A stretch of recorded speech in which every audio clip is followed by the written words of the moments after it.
കർത്താവിൻ്റെ അതിപരിശുദ്ധ നാമം ഈ പ്രഭാതത്തിലും മഹത്വപ്പെടുമാറാകട്ടെ. എല്ലാ സഹോദരങ്ങൾക്കും യേശുക്രിസ്തുവിൻ്റെ അതിശ്രേഷ്ഠ നാമത്തിൽ വിശുദ്ധ വന്ദനത്തെ അറിയിക്കുന്നു. പ്രിയമുള്ള സഹോദരങ്ങളെ, ഭൂമിയിലുള്ളതല്ല ഉയരത്തിലുള്ളത് തന്നെ അന്വേഷിക്കാൻ നമുക്ക് തയ്യാറാവണം. ഭൂമിയിലുള്ളത് ഇവിടം കൊണ്ട് തീരും. നമ്മുടെ ലക്ഷ്യം നിത്യതയാണ്. നിത്യത നഷ്ടപ്പെടുത്തിയാൽ പിന്നെ ഇവിടം കൊണ്ട് യാതൊരു പ്രയോജനവുമില്ല. ആകയാൽ നമ്മുടെ ജീവിതത്തെ ക്രമീകരിച്ച് വിശുദ്ധിയോടെ ജീവിപ്പാൻ, വിശ്വസ്തരായിരിക്കാൻ, ആത്മീയരായിരിക്കാൻ നമുക്ക് നമ്മെ തന്നെ ശോധന ചെയ്യാം. കർത്താവിൻ്റെ വരവ് വാതിക്കലായിരിക്കുന്നു. ലോകസംഭവങ്ങൾ അത് വിളിച്ചറിയിക്കുമ്പോൾ അവിടുത്തെ വരവിന് വേണ്ടി ഒരുങ്ങാൻ ദൈവം നമ്മെല്ലാം ഇടയാക്കട്ടെ എന്ന് പ്രാർത്ഥിക്കുന്നു. എൻ മനമേ, നീ വീണ്ടും സ്വസ്ഥമായിരിക്കാം. യഹോവ നിനക്ക് ഉപകാരം ചെയ്തിരിക്കുന്നു. നമ്മുടെ മനസ്സിനോട് പറയണം, തിരകൾ പോലെ തള്ളിക്കൊണ്ടിരിക്കുമ്പോൾ മനസ്സിനോട് പറ, നീ സ്വസ്ഥമായിരിക്കുക. ഇന്നലെ ഉപകാരം ചെയ്തവൻ ഇന്നും നാളെയും മേലാലും ചെയ്യും. ഇന്നലെ വിടുവിച്ചവൻ മേലാലും വിടുവിക്കും. ഞങ്ങൾ ആ കർത്താവിൽ ആശ വച്ചിരിക്കുന്നു എന്ന് പൗലോസ് പറഞ്ഞതുപോലെ, എപ്പോഴാണെന്നറിയാമോ? ജീവനോടിരിക്കുമോ എന്ന് പോലും തോന്നത്തക്ക രീതിയിൽ പ്രതിസന്ധികൾ തലയ്ക്ക് മീതെ ആഞ്ഞടിച്ചപ്പോൾ ഇവിടെ പറയുകയാണ്, ഇന്നലകളിൽ വിടുവിച്ചവൻ ഇന്നും വിടുവിക്കും, മേലാലും വിടുവിക്കും. നമ്മളെപ്പോഴും അങ്ങനെ ഒരു ചിന്തയകത്ത് പ്രശ്നങ്ങൾ ഇപ്പോൾ ഫേസ് ചെയ്യുമ്പോൾ, ഇന്നലകളിൽ വിടുവിച്ചൊരു ദൈവമില്ലേ? ഇറങ്ങി വന്ന ഒരു കർത്താവില്ലേ? വീര്യം പ്രവർത്തിച്ച ദൈവത്തിൻ്റെ സാന്നിധ്യം മറന്നു പോകരുത്. അവിടെ നിന്നും ഞങ്ങൾക്ക് വേണ്ടി പ്രവർത്തിക്കുമെന്ന് വിശ്വസിച്ചുകൊണ്ട് ദൈവത്തിന് നന്ദി പറയാൻ തയ്യാറാവണം. നമ്മുടെ കർത്താവ് ഉദ്ധാരണങ്ങളുടെ ദൈവമാണ്. നീക്കുപോക്കുകൾ നൽകുന്ന ദൈവമാണ്. 4-ാം ദിവസത്തിൽ ഇറങ്ങി വന്നവനാണ്. 4-ാം യാമത്തിലും വന്നവനാണ്. സ്തോത്രം. ആരും പ്രതീക്ഷിക്കാത്ത സമയത്താണ് കർത്താവിൻ്റെ പ്രവൃത്തി. ഇനിയൊന്നും നടക്കത്തിൽ, ഇവിടം കൊണ്ട് തീർന്നു എന്ന് പറയുമ്പോൾ അവിടെ ഇറങ്ങി വന്ന് വീര്യം പ്രവർത്തിക്കുന്ന ഒരു ദൈവമുണ്ട്. സ്തോത്രം. എത്ര പേർക്ക് അനുഭവിക്കാൻ കഴിഞ്ഞിട്ടുണ്ട്? പ്രതീക്ഷകൾ നഷ്ടപ്പെട്ടപ്പോൾ, പ്രത്യാശയ്ക്ക് ഭംഗം വന്നപ്പോൾ അവിടെ ഇറങ്ങി വന്ന്, ഞാനാകുന്നവൻ ഞാനാകുന്നു, എനിക്ക് കഴിയാത്ത വല്ല കാര്യമുണ്ടോ എന്ന് ചോദിച്ച ദൈവശബ്ദം നമ്മളെ എത്രയോ തവണ ബലപ്പെടുത്തി. ആ കർത്താവ് ഇന്ന് പകലും നമുക്ക് വേണ്ടി പ്രവർത്തിക്കും. അതുകൊണ്ടാണ് ദാവീദ് പറയുന്നത്, കൂരിരുൾ താഴ്വരയിലൂടെ നടക്കേണ്ടി വന്നാലും ഞാൻ ഒരനർത്ഥവും ഭയപ്പെടത്തില്ല. കൂരിരുൾ വരത്തില്ലെന്നല്ല, വന്നാലും, മരണത്തിൻ്റെ നിഴൽ വന്നാലും ഭയപ്പെടാത്തതിൻ്റെ കാരണം എന്താ അറിയാമോ? ദൈവം എന്നോട് കൂടെയുണ്ട്. ദൈവം നമ്മോട് കൂടെ എന്ന അർത്ഥമുള്ള ഇമ്മാനുവേൽ. കർത്താവ് നമ്മുടെ കൂടെ എപ്പോഴും ഉണ്ടാകും. വിശ്വസിക്കാമോ? ആർക്കും കൂടെ വരാൻ പറ്റാത്ത സാഹചര്യത്തിൽ ഒറ്റയ്ക്കല്ല, ഒരുവൻ നമ്മളെ ഭുജത്തിലെടുത്തിട്ടുണ്ട്. നമുക്ക് തനിയെ നടക്കാൻ പറ്റാത്ത ഒത്തിരി അവസരങ്ങൾ ജീവിതത്തിൽ സംജാതമായപ്പോൾ ഒരുവൻ നമ്മളെ കരത്തിലെടുത്തില്ലേ? ആ സ്നേഹമോർത്ത് നന്ദിയോടെ സ്തോത്രം ചെയ്യാമോ? ഒരു സ്ത്രീ തൻ്റെ കുഞ്ഞിനെ മറന്നാലും, ഞാൻ നിന്നെ മറക്കത്തില്ല, ഞാൻ നിന്നെ എൻ്റെ കയ്യിൽ വരച്ചിരിക്കുന്നു എന്ന് പറഞ്ഞ ദൈവത്തിൻ്റെ സാന്നിധ്യം, ആ ശബ്ദം ഈ പ്രഭാതത്തിൽ എല്ലാവരെയും ഒന്ന് ബലപ്പെടുത്തട്ടെ എന്ന് പ്രാർത്ഥിക്കുന്ന ശബ്ദത്തിൻ്റെ ശക്തി ഒന്ന് തിരിച്ചറിയട്ടെ. വളരെ സുപരിതമായൊരു വാക്യം, സങ്കീർത്തനങ്ങൾ 1:3. അവൻ ആറ്റരികത്ത് നട്ടിരിക്കുന്നതും തക്ക കാലത്ത് ഫലം കായ്ക്കുന്നതും ഇല വാടാത്തതുമായ വൃക്ഷം പോലെ ഇരിക്കും. ആ ഭാഗം ശ്രദ്ധിക്കൂ. 1, നട്ടിരിക്കുന്നത് ആറ്റരികത്ത്. 2, തക്ക കാലത്ത് ഫലം കായ്ക്കും. 3, ഇല വാടത്തില്ല. നല്ല ഒരു വൃക്ഷം പോലെ ഇരിക്കും. ആരാണെന്നറിയാമോ? യഹോവയുടെ ന്യായപ്രമാണത്തിൽ സന്തോഷിച്ച് അവൻ്റെ ന്യായപ്രമാണത്തെ രാപ്പകൽ ധ്യാനിക്കുന്നവൻ. ന്യായപ്രമാണമെന്ന് പറഞ്ഞാൽ വചനം, ദൈവത്തിൻ്റെ വചനത്തെ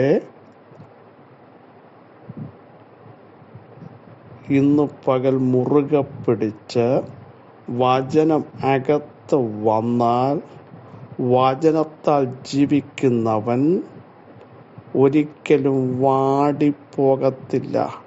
ഉഷ്ണം തട്ടുമ്പോൾ അതിൻ്റെ ഇല പച്ചയായിരിക്കും. കാരണം ആറ്റരികത്ത വേര് നട്ടുപോയത്. Price the Lord.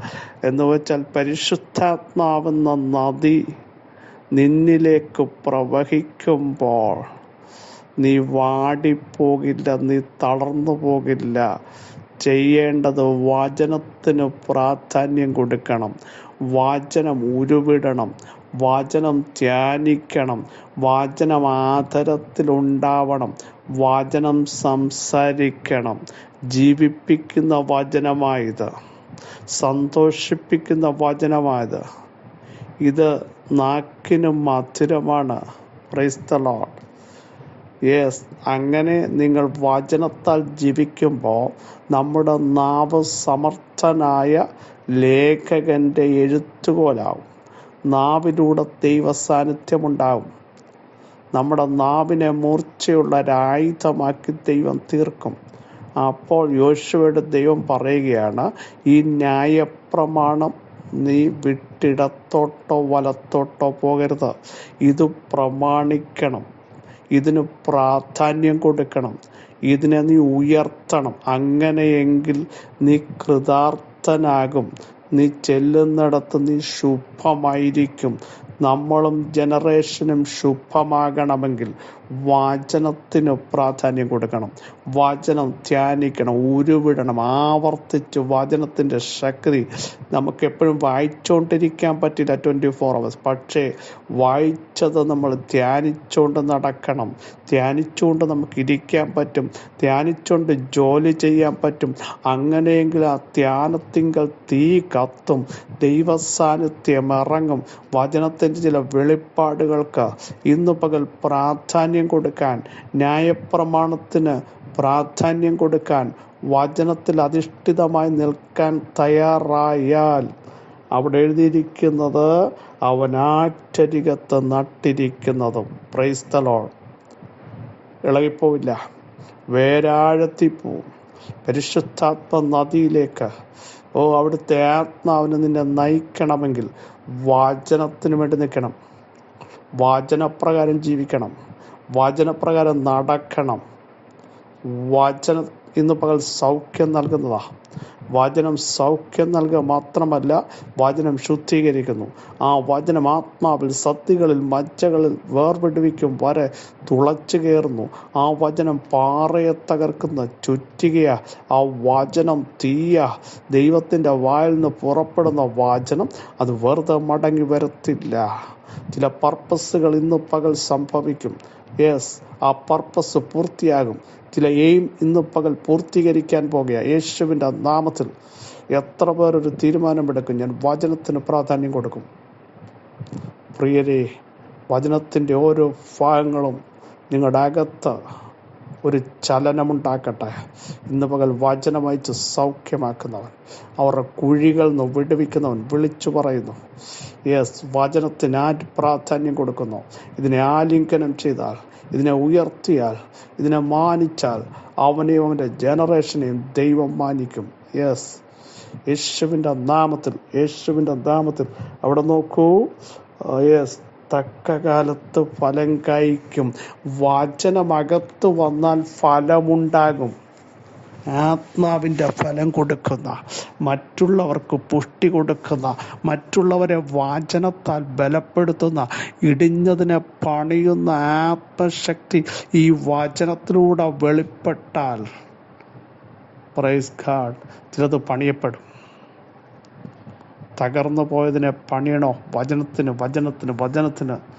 യെസ്, ഇന്നും പകൽ എത്ര പേർ എത്ര ആഴമായ പ്രാധാന്യം കൊടുക്കും. തക്ക കാലത്ത് ഫലം കായ്ക്കും. അടുത്തത്, ഇല വാടത്തില്ല, വട്ടം സംഭവിക്കില്ല, കോട്ടം സംഭവിക്കില്ല, തകർച്ച സംഭവിക്കില്ല. വചനമകത്ത് വന്നാൽ ദൈവ തേജസ് നിന്നിലേക്ക് വ്യാപരിക്കും. Price the Lord. ആ വചനം ക്രിസ്തുവിൻ്റെ ശക്തി. യെസ്, അവന് വചനമെന്ന് പേരെന്ന് എഴുതിയിട്ടുണ്ട് വെളിപ്പാട് പുസ്തകത്തിൽ. അങ്ങനെ എങ്കിൽ ആ വചനത്തിൻ്റെ ശക്തി നിങ്ങളുടെ നാവിലൂടെ പ്രവഹിക്കുമ്പോൾ കർത്താവിൻ്റെ സാന്നിധ്യം കർത്താവ് ഇറങ്ങിയാൽ അത്ഭുതം സംഭവിക്കും.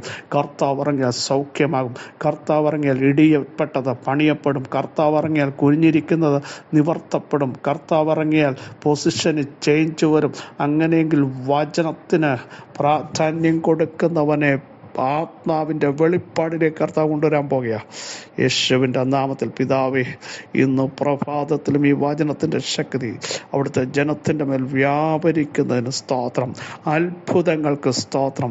വചനം പ്രമാണിച്ച്, വചനത്തിൽ സന്തോഷിച്ച്, വചനത്തിൽ ഉല്ലസിച്ച് അങ്ങേക്ക് മഹത്വം കൊടുക്കാൻ ഞങ്ങളെ ഇടയാക്കണമേ. വചനം ഞങ്ങളെ ജീവിപ്പിക്കുന്നു. അത് ഞങ്ങളുടെ അണ്ണാക്കിന് മധുരമാണ്. തേനിലും തേങ്കട്ടേക്കാളും അത് ഞങ്ങൾക്ക് പ്രബോധനം നൽകുന്നതാണ്. ആ ന്യായപ്രമാണത്തെ മുറുകെ പിടിച്ച് മുമ്പോട്ട് പോകാൻ, നടക്കുമ്പോഴും ഇരിക്കുമ്പോഴും ധ്യാനിപ്പാൻ ഞങ്ങളെ ഇടയാക്കുന്നതിനായി സ്തോത്രം. ഇന്ന് പകൽ വിടുതൽ വ്യാപരിക്കട്ടെ, ബലം വ്യാപരിക്കട്ടെ, സൗഖ്യം വ്യാപരിക്കട്ടെ. വചനത്തിൻ്റെ ശക്തി ഞങ്ങളുടെ ശരീരത്തിൽ വ്യാപരിക്കട്ടെ. ഞങ്ങളുടെ തലമുറകൾ അത് വ്യാപരിക്കട്ടെ. വചനത്താൽ ഞങ്ങൾ ജീവിക്കട്ടെ. യേശുവിൻ്റെ നാമത്തിൽ അവിടുന്ന് വിളിച്ചു പറഞ്ഞതുപോലെ മനുഷ്യനാപ്പം കൊണ്ട് മാത്രമല്ല, ദൈവത്തിൻ്റെ വായിൽ നിന്ന് വരുന്ന വാചനം കൊണ്ട് ജീവിക്കുന്നു എന്ന് പറഞ്ഞതുപോലെ ഇതുപോലെ ആ വചനം ഞങ്ങളെ ജീവിപ്പിക്കുന്നതിന് സ്തോത്രം. ദൈവകൃപ വ്യാപരിക്കുന്നതിന് സ്തോത്രം. യേശുവിൻ നാമം തന്നെ. ആമേൻ, ആമേൻ. ക്രിസ്തുവിൽ വാത്സല്യ സഹോദരങ്ങളെ ധൈര്യത്തോടെ മൂവ് ചെയ്യൂ. ദൈവശക്തി ഏറ്റെടുക്കൂ. വൻ കാര്യങ്ങൾ നിങ്ങൾ കർത്താവിൽ പ്രതീക്ഷിക്കൂ. വചനത്തിന് പ്രാധാന്യം കൊടുക്കൂ. ഈ വാക്കുകൾ ശക്തമായി ദൈവാത്മാവ് പറയുന്നു. വചനത്തിന് പ്രാധാന്യം കൊടുക്കൂ. അവരെ ദൈവം സഹായിക്കും. കർത്താവ് നിങ്ങളെല്ലാം അനുഗ്രഹിക്കട്ടെ. ക്രിസ്തയേശുവിൽ നിങ്ങളുടെ സഹോദരൻ പാസ്റ്റർ ബിജു മാത്യു.